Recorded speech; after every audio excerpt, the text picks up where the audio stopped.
Hello, in this video I'm gonna show you how we can charge OPPO Reno 12 Pro 5G. In order to charge it, we can, for instance, use the USB cable that is included inside the box of this device. Now, I have my own cable over here, but it looks pretty much the same. We have the USB-C on one end and USB-A on the other. Now, in addition to that, you will also need to use the charger adapter or the power adapter. I have mine made by Xiaomi. However, if you don't have your own yet, then ideally you want to get the OPPO charger for OPPO Reno 12 Pro 5G.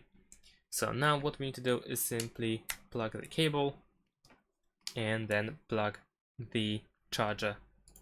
And of course, plug the USB-C cable to the device, into the device. And there we go. This is how we can charge the smartphone. We are gonna also check if we can charge wirelessly. So over here I have my wireless charger and I'm gonna place the device on the charger to see if we can charge. And unfortunately it seems that we cannot charge wirelessly. So that's about it. Thanks for watching, leave a like and subscribe to my channel and see you in my next videos.